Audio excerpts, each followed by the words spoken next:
Komunikasi itu penting banget ya. Sejak zaman dulu, manusia selalu mencari cara untuk terhubung satu sama lain. Dulu, nenek moyang kita menggunakan cara yang sederhana. Asap api digunakan untuk mengirim pesan jarak jauh. Gendang ditabuh untuk menyampaikan irama dan peringatan. Cara komunikasi zaman dulu memang terbatas. Gak bisa untuk pesan yang rumit dan gak bisa juga dikirim cepat ke tempat yang jauh. Tapi cara-cara ini penting banget buat masyarakat zaman dulu. Mereka jadi bisa berbagi informasi dan tetap terhubung. Penemuan telegraf di tahun 1830-an jadi sebuah terobosan. Telegraf menggunakan listrik untuk mengirim pesan lewat kabel. Ini bikin komunikasi jadi jauh lebih cepat.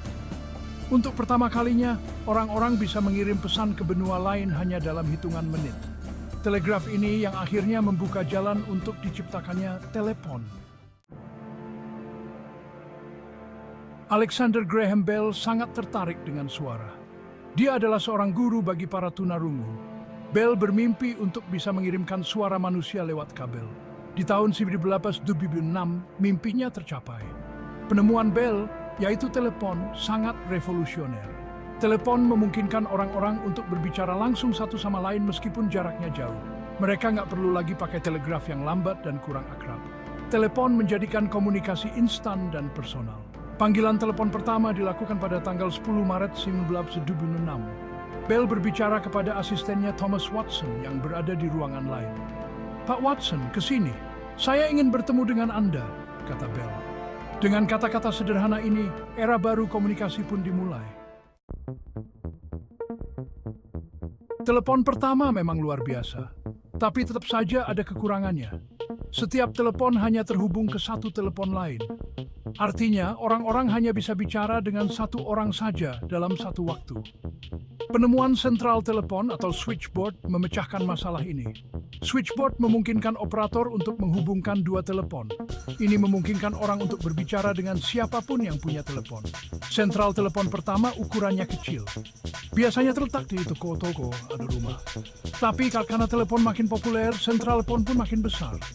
Sentral telepon jadi pusat komunikasi yang ramai. Operator bekerja tanpa lelah, menghubungkan panggilan, dan memastikan orang tetap terhubung. Bagian 4, keajaiban nirkabel dari telepon mobil ke perangkat seluler. Telepon telah merevolusi komunikasi, tapi telepon masih terikat dengan kabel. Ini membatasi mobilitasnya. Orang-orang bermimpi untuk bisa menelepon dari mana saja. Penemuan radio di akhir abad ke-19 mewujudkan mimpi ini. Gelombang radio dapat mengirimkan suara tanpa kabel. Ini mengarah pada pengembangan telepon seluler pertama. Telepon seluler awal berukuran besar dan mahal. Telepon ini kebanyakan digunakan di mobil. Telepon mobil ini adalah barang mewah yang hanya bisa dibeli oleh sedikit orang. Tapi ini adalah tanda-tanda awal dari sesuatu yang lebih besar. Seiring dengan kemajuan teknologi, telepon seluler menjadi lebih kecil, lebih murah, dan lebih canggih. Bagian 5, munculnya ponsel pintar, revolusi di kantong kita. Akhir abad ke-20 ditandai dengan munculnya komputer pribadi. Komputer menjadi lebih kecil, lebih terjangkau, dan lebih mudah digunakan. Ini membuka jalan bagi terciptanya ponsel pintar. Ponsel pintar pertama IBM Simon dirilis pada tahun 1994. Ponsel ini menggabungkan fitur telepon seluler dan asisten digital pribadi atau PDA. Simon dapat melakukan panggilan, mengirim email, dan menjalankan aplikasi.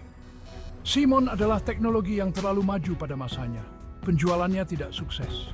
Tapi Simon menunjukkan potensi dari ponsel pintar. Pada tahun 2007, Apple merilis iPhone. iPhone adalah perangkat yang revolusioner. iPhone menggabungkan desain yang ramping dengan sistem operasi yang canggih dan antarmuka yang mudah digunakan. iPhone mengantarkan kita ke era ponsel pintar.